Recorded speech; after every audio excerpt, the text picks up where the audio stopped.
अगर stock market में invest करके पैसा बनाना चाहते हैं तो आईपीओ क्या होता है ये जानना बहुत ही ज़रूरी है।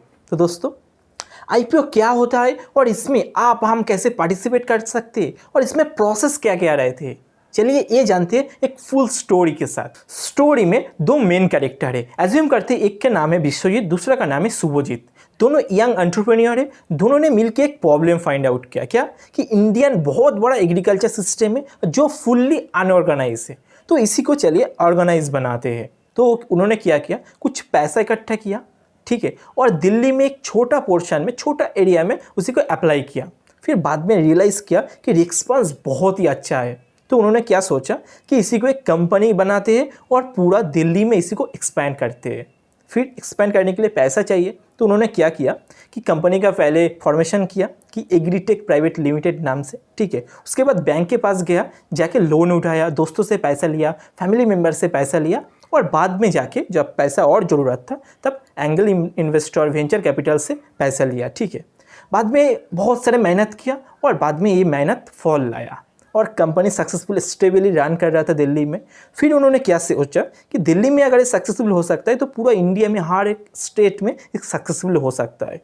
लार्ज स्केल में एक्सपेंड करने के लिए बहुत सारे पैसा चाहिए था, तो उनके पास दो ऑप्शन था। क्या था कि बैंक के पास जाके लोन उठा सकता है और जो पुराना इन्वेस्टर्स था उनसे भी पैसा ले सकता है, बट अभी उनके पास बहुत अच्छा ऑप्शन है क्योंकि कंपनी सक्सेसफुली रन कर रहा है, स्टेबल है, तो इसीलिए और उनके पास बहुत अच्छा ऑप्शन है कि go for public, means IPO, initial public offering. Public से पैसा वो ले सकता है, लेके बिजनेस कर सकता है। मीन्स जब कोई भी कंपनी पहली बार अपना शेयर पब्लिक को सेल करता है तो इनिशियल पब्लिक ऑफरिंग बोला जाता है इसको।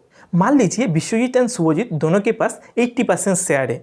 इन्होंने क्या सोचा कि इससे 30% शेयर पब्लिक को सेल करके उससे पैसा लेके वो बिजनेस को एक्सपेंड करेंगे पूरा इंडिया में।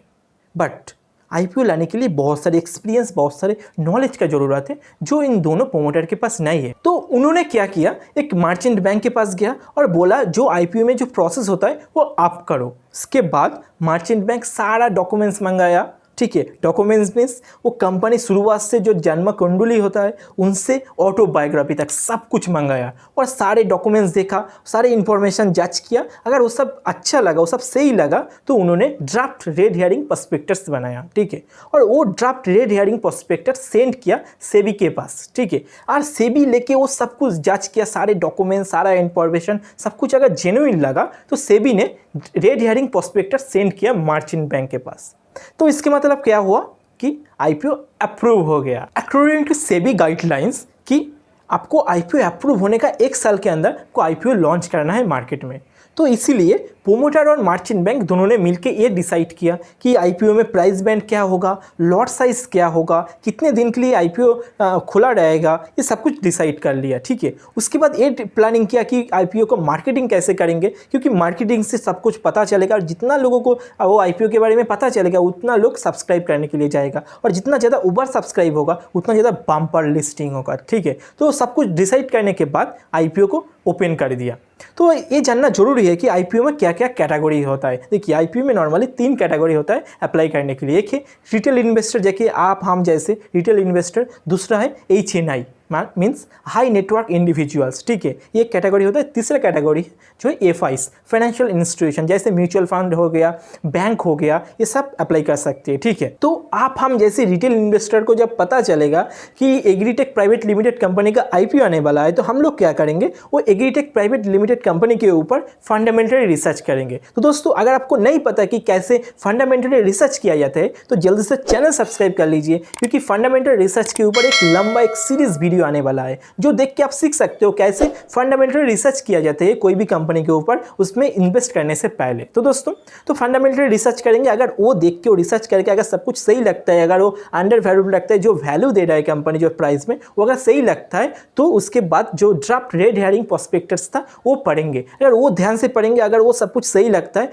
तो अभी उसमें इन्वेस्ट करने के लिए मीन्स आईपीओ में अप्लाई करने के लिए सोचेंगे, ठीक है। तो हम लोग अप्लाई करने जाएंगे। अप्लाई कहाँ करेंगे? अप्लाई करना प्रोसेस बहुत ही सिंपल है। तो आजकल वो तो पूरा ऑनलाइन हो गया, अब घर में बैठ के ये कर सकते हैं। कैसे होगा? आपको जो बुकारेस्ट जो अकाउंट है वो बुकारेस्ट का एक वेबसाइट होगा, तो वेबसाइट में आप देख सकते हो, जाके देख सकते हो कि IPO नाम का एक पोजीशन होगा। IPO में जाके उधर जाके आप अप्लाई कर सकते हो। और भी एक ऑप्शन है कि आपका जो बैंक अकाउंट है उस बैंक का जो वेबसाइट है उसमें भी जाके आपको जो ट्रेडिंग डीमैट अकाउंट है वो डीमैट अकाउंट, आपको अकाउंट नंबर ये सब देके आप वो अप्लाई कर सकते हो। देखिए IPO में अप्लाई किया इसके मतलब ये नहीं कि मुझे वो शेयर मिल जाएगा। अगर मैं लकी होंगे तो एग्रीटेक प्राइवेट लिमिटेड का शेयर मुझे मिल जाएगा। तो ये मिलने के बाद डीमैट अकाउंट में, मेरा जो डीमैट अकाउंट है उसमें एक क्रेडिट हो जाएगा, मीन्स अलॉटमेंट हो जाएगा। अलॉटमेंट होने का 2 हफ्ते के बाद पब्लिक मार्केट में लिस्टिंग होगा। Public market means BSE, India में 2 मेजर स्टॉक एक्सचेंज है, एक है BSE, दूसरा NSE। तो NSE और BSE में वो लिस्टिंग हो जाएगा। वो लिस्टिंग होने का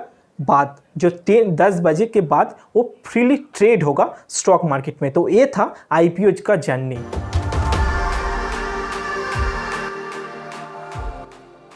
IPO में नॉर्मली 3 स्टेज होता है। एक है प्री IPO, लिस्टिंग और पोस्ट लिस्टिंग। तो दोस्तों प्री IPO में क्या होता है? प्री IPO में वो सारे प्रोसेस होता है जो अभी आपने समझा, ठीक है। और प्रोसेस में क्या होता है कि प्रोमोटर IPO करने के लिए वो मर्चेंट बैंक के पास जाता है और मर्चेंट बैंक वो सारे डॉक्यूमेंट्स सब कुछ देखता है, देख के ड्राफ्ट रेड हेयरिंग प्रोस्पेक्टस तैयार करता है। और ड्राफ्ट रेड हेयरिंग प्रोस्पेक्टस को सेंड करता है सेबी के पास, और सेबी वो सब जांच करता है। अगर वो सारे इंफॉर्मेशन, सारे डॉक्यूमेंट्स अगर जेन्युइन लगता है तो सेबी तैयार करता है रेड हेयरिंग प्रोस्पेक्टस और वो सेंड करता है मर्चेंट बैंक के पास। तो इसके मतलब क्या हुआ कि IPO अप्रूव हो गया। और उसके बाद जो सब कुछ करता है, जो प्राइस सब कुछ ठीक करता है, वो हो जाता है आपको लिस्टिंग के बारे में, ठीक है। पोस्ट लिस्टिंग क्या है? पोस्ट लिस्टिंग वो है लिस्टिंग होने के बाद जो 10 बजे लिस्टिंग होता है और उसके बाद जो ट्रेड होने चालू होता है और जो बम्पर लिस्टिंग होता है। और जब बम्पर लिस्टिंग होता है तो इन्वेस्टर बहुत खुश हो जाते हैं, ठीक है। तो दोस्तों ये था IPO और IPO का पूरा जर्नी और क्या होता है IPO, क्या क्या प्रोसेस होता है, कैसे आप लोग फ़ायदा ले सकते हो ये IPO के बारे में, ठीक है। तो दोस्तों उम्मीद करता हूँ वीडियो आपको बहुत ही अच्छा लगा और ये सब इन्फॉर्मेशन, ये सब कुछ जानने के बाद बहुत खुशी भी होगा। तो दोस्तों अभी तक अपने चैनल सब्सक्राइब नहीं किया तो जल्दी से चैनल सब्सक्राइब कर लीजिए और एक इसके साथ लाइक भी कर देना।